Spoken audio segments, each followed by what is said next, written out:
get ready to dive into the world of quantum computing because things just got really interesting. Yeah, it's mind-blowing. We're talking about advances that seem like they're straight out of science fiction. Okay, so imagine the difference between a regular coin, like heads or tails, Right. and then a coin spinning so fast you can't even tell which side is up. It's like it's both at the same time. Exactly. That's kind of the idea behind quantum computing, right? Right. Instead of bits, which are either a 0 or a 1, we have these things called qubits. Yeah. And they could be a 0, a 1, or both at the same time. And Google just dropped this quantum computing chip that is blowing everyone's minds. It's called the Willow chip, and get this, it just solved a problem in 5 minutes. Wow. That would have taken the world's fastest supercomputer 10 septillion years to figure out. 10 septillion years. Like, seriously. That's just, I can't even wrap my head around that. Yeah, it's a speed difference that's almost impossible to grasp. So, obviously, this raises a huge question. Mm. If this tech is that powerful, can it, like, crack passwords? That is the million-dollar question, and it's something we'll definitely unpack in this deep dive. Okay, good. Because I'm already a little freaked out. But first, let's get into what makes this Willow chip so special, right? Absolutely. One thing that jumped out at me is that it has 105 qubits. Honestly, that doesn't sound like a lot to me. Right. But the Google team keeps saying that with these qubits, it's all about quality over quantity. It's like comparing a race car to your everyday car.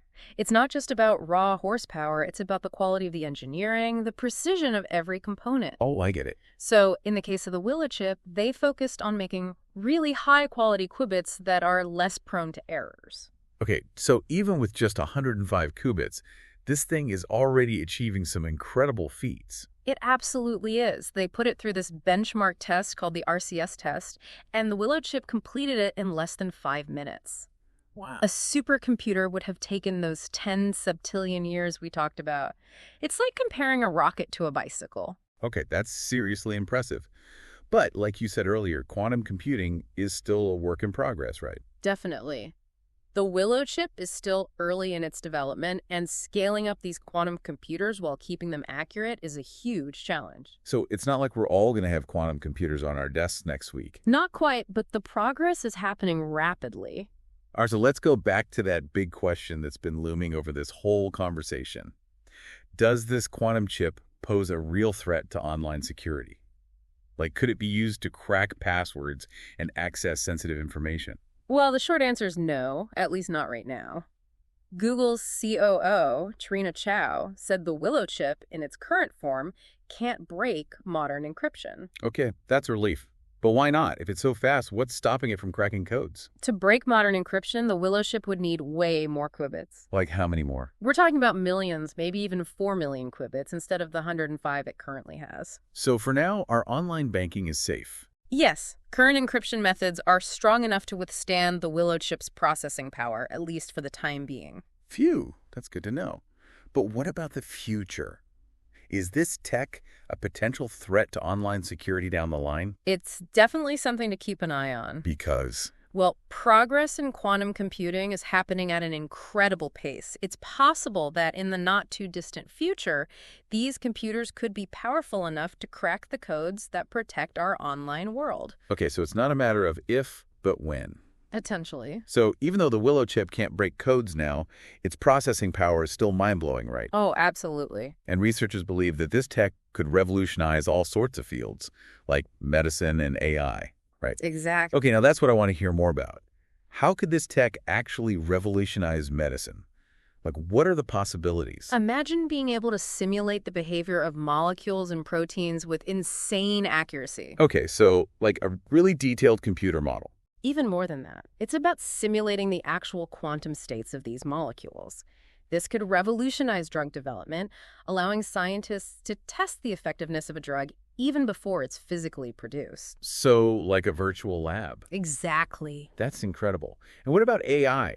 How could quantum computing contribute to that field? Quantum computers could significantly speed up the development of machine learning algorithms, which are at the heart of AI. So our AI assistants will become even smarter. Imagine AI systems that are far more intuitive and capable of understanding complex tasks. Okay, I can see how that would be a game changer.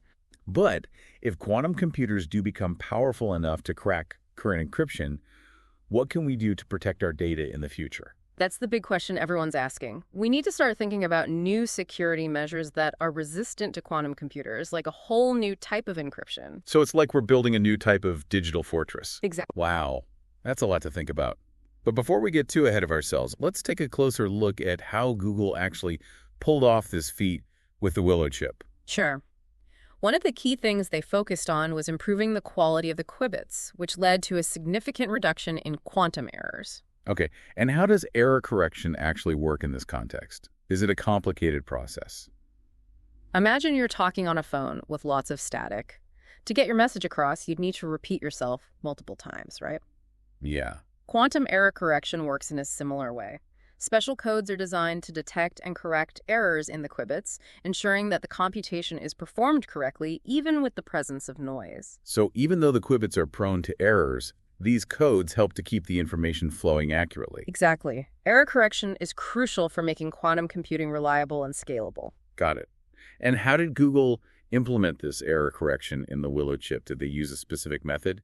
They used a technique called a surface card, which has been particularly effective for superconducting qubits, like the ones used in the Willow chip.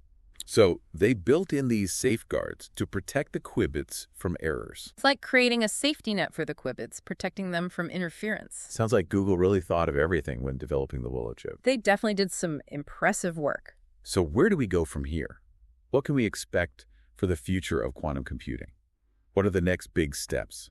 Research and development are moving at a rapid pace. I bet. The key goals are to increase the number of qubits, reduce errors even further, and explore new applications for this technology. It's like we're on the verge of a whole new technological era. Exactly, and it's exciting to see what breakthroughs will come next. Absolutely. But coming back to that encryption question, what's being done to ensure our data remains secure in a world with powerful quantum computers? Are there any measures already in place to prevent our information from being compromised? Yes, there are several initiatives underway to develop encryption algorithms that are resistant to quantum computers. The National Institute of Standards and Technology, NIST, in the U.S., for example, is leading a global effort to standardize these algorithms. So they're trying to create a new set of standards for quantum-proof security. Exactly. It's like building a new defense system to protect our data from quantum attacks. That's good to know that they're already working on this. But how do these new algorithms work? What's the difference compared to current algorithms? Quantum-resistant encryption algorithms are based on mathematical problems that are thought to be difficult to solve, even for quantum computers.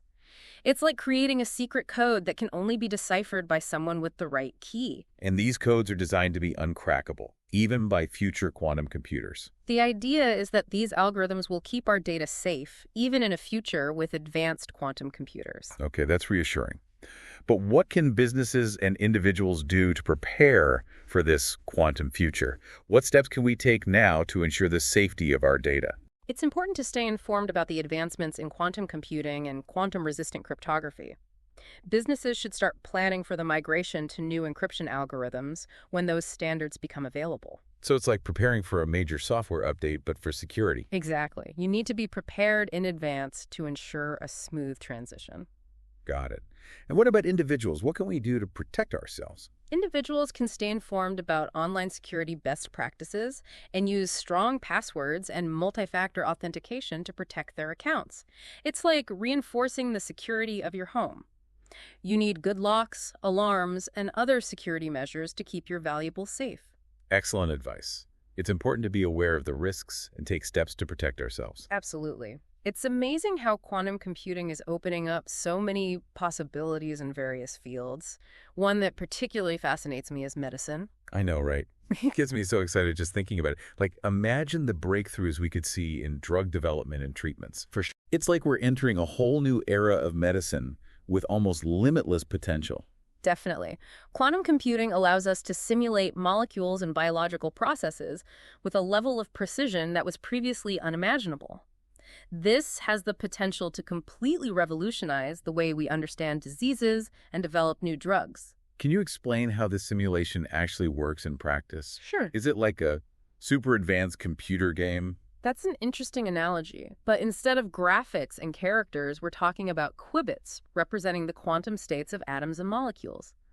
This allows us to simulate the behavior of these particles with much greater accuracy than classical computers have ever been able to achieve. And all this precision can really make a difference in discovering new drugs. Absolutely. More accurate simulations allow us to better understand how drugs interact with the human body and to identify potential side effects even before we start human trials. So it's like having a virtual lab inside the computer where we can test different drugs and combinations without putting patients at risk. Exactly. This can potentially speed up the drug development process, reduce costs, and most importantly, save lives. And besides discovering new drugs, can quantum computing contribute to other areas of medicine? Absolutely. Think about more accurate and personalized diagnoses, treatments optimized for each patient, and even the development of new gene therapies. The possibilities are incredibly vast. It's really exciting to think that this technology can transform medicine as we know it. But you mentioned earlier that quantum computing can also boost artificial intelligence. How is that possible? Quantum computing has the potential to speed up the training of machine learning algorithms, which are the foundation of artificial intelligence. And how does that work in practice? Ah, Is it like giving a turbo boost to the computers we already use? in a way, yes. Quantum computers can perform complex calculations much faster than classical computers. This means that machine learning algorithms can be trained on much larger datasets and in a much shorter time, leading to more accurate and efficient results. So quantum computing can make artificial intelligence more powerful and efficient, paving the way for new discoveries and applications. Precisely. Imagine virtual assistants that truly understand our needs. Self-driving cars that are safer and more efficient, and medical diagnostic systems that can detect diseases in their early stages with remarkable accuracy. It's fascinating, but also a little scary to think about all the changes this technology can bring. But as you mentioned before, quantum computing is still under development. What are the main challenges that need to be overcome for this technology to reach its full potential? One of the biggest challenges is increasing the number of qubits in quantum computing. Like building a house of cards. Each new card needs to be carefully placed so that the structure remains stable. And what's the difficulty in increasing the number of qubits? It seems like it's more complicated than just adding more pieces to a computer. It is. Qubits are extremely sensitive to interference from the environment. Maintaining quantum coherence, which is essential for qubits to function, becomes exponentially more difficult as the number of qubits increases. It's like trying to keep a bunch of excited children quiet and focused on a task. The more children, the harder it becomes. I see. So in addition to increasing the number of qubits, you also need to find ways to protect them from external interference and ensure they work in harmony. Exactly. It's quite a challenge, but scientists and engineers are working tirelessly to develop new technologies and techniques to overcome these obstacles. And how can we keep up with the progress in this area? Is there any way to stay updated on the news and discoveries? There are many scientific publications, specialized websites, and events that cover quantum computing. In addition, companies like Google, IBM, and Microsoft are investing heavily in research and development in this area and announce their breakthroughs on their websites and blogs. It's like following the news of a world in constant change and evolution. Great tips. It's important to stay informed about this technology that promises to revolutionize the world. And speaking of the future, what are your predictions for the impact of quantum computing in the coming years? Wow. What can we expect from this technological revolution? I believe we will see significant advances in areas like medicine, artificial intelligence, material science, and cryptography. Quantum computing has the potential to solve complex problems that are beyond the capabilities of classical computers. It's like having a new toolbox with much more powerful and versatile tools capable of building things that were previously impossible to imagine. It's truly exciting to think about the possibilities. But it's also important to remember that quantum computing is not a magic solution for all problems. We need to be cautious and use this technology responsibly. I completely agree. Quantum computing is a powerful tool, but it needs to be used wisely and ethically. It's like having a superpower. You need to use it for good, with responsibility and discernment. And to close the second part of our deep dive, I would like to leave a question for our listeners. How do you imagine quantum computing will impact your lives in the coming years? That's a great question. How about we share your answers on social media using the hashtag #DeepDiveQuantum? We are eager to hear your ideas and perspectives. Perfect. In the next part, we'll go back to talking about cryptography and the impact of quantum computing on online security. See you then.